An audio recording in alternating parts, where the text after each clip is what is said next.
हाथी राजा बहुत भले लिखा है। सूंड हिलाते कहाँ चले लिखा है। मेरे घर भी आओ ना, हलवा पूरी खाओ ना। ये कविता है या कहानी, पहले तो ये बताओ। कहानी है पक्का। कविता क्या होती है? जो गाने की तरह गाई जाती है। सॉलिड रहा करो बेटा अपनी। एक बात, कहानी नानी दादी की सुनाई कहानी है, याद है?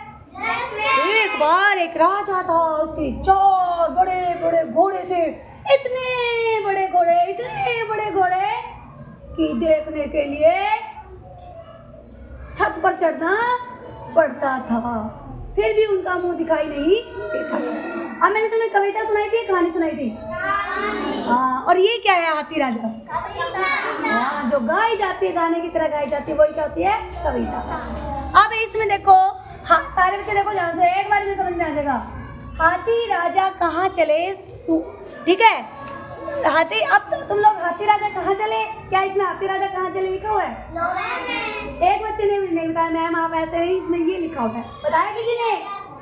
क्या लिखा है देखो इसमें। फिर क्या है? फिर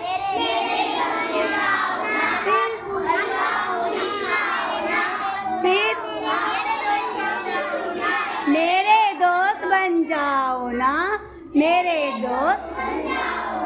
अब इस कहानी में तो क्या था, जो मैंने तुम्हें कहानी सुनाई थी घोड़ों वाली, उस कहानी का तुम क्या नाम रखोगे बताओ?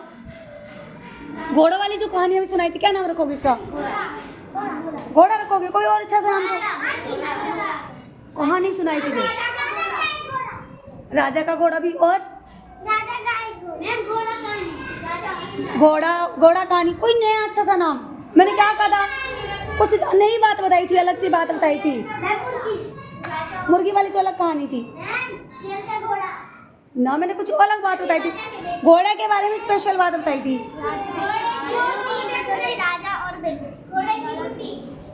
घोड़े की मुंडी बता रहे हैं। घोड़े की मुंडी क्या होता है पता है सबको? क्या होता है? सिर। अच्छा, आप लोग अपनी भाषा में वहाँ बोलते हो, मुंडी बोलते हो इसको? क्या बोलते हो?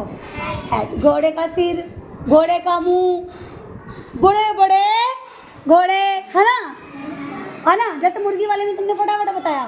और कोई कहानी में स्पेशल बात आई ना, जब ऐसे ओह ऐसी बात इतनी ऐसे, तो स्पेशल ही नाम सोचो उसका, ठीक है? बड़े बड़े घोड़े ना, है ना?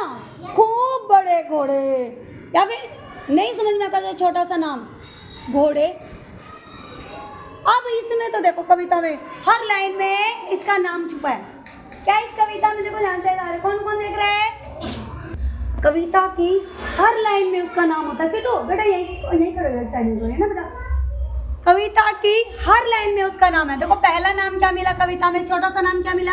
हाथी उसने दे रखा है। पहले छोटा सा नाम ढूंढने की कोशिश करो। उन्होंने खुद ने अपना नाम क्या दे दिया?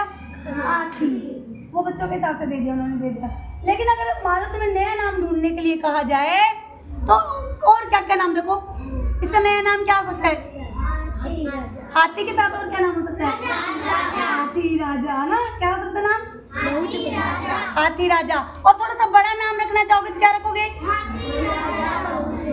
हाथी राजा बहुत भले।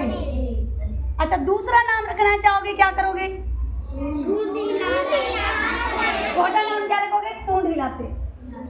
और बड़ा नाम?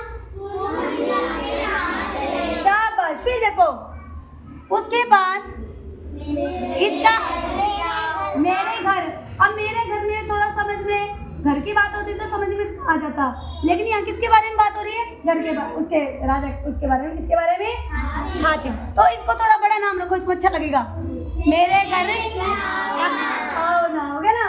अब किसको बुला रहे? मेरे घर आओ ना लिखा हुआ है। मेरे घर आ जाओ ना। ये नाम भी कविता में बड़े बड़े नाम, इस तरह के नाम भी चल जाते हैं। पहले हम छोटा नाम ढूंढने की कोशिश करते हैं और इस तरह के नाम भी इस कविता के कितने बच्चे सुन रहे हैं ना, चल जाते हैं। उसके बाद देखो और क्या नाम हो सकता है? हाँ, हलवा पर भी खाओ ना। अगला छोटा नाम इसका हो सकता है मेरे दोस्त, हो सकता है? छोटा नाम हो सकता है ना मेरे दोस्त। और बड़ा नाम क्या है? तो समझ में आया कविता में कैसे नाम ढूंढते हैं?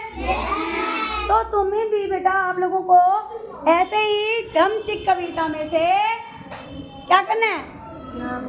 नया नाम लिखना है। समझ में आ गया? चलो अब लिख लो, अब सारे इजीली लिख लो। कौन कौन लिख लेगा तीसरे वाले? तीसरे वालों में किस किस को मेरी बात समझ में आ गई? पक्का ढूंढ लोगे नाम? सुंदर सर, सुंदर राइटिंग में कोशिश करो, छोटा नाम नहीं है तो बड़ा नाम भी चल जाएगा। ठीक है बेटा, सीख रहे हो तुम लोग। और दूसरी वाले कहाँ है? दूसरी वाले हाथ ऊपर करो, फटाफट काम के लिए तैयार हो? चलो जब तक वो काम करते तब तक शुरू करते नया काम।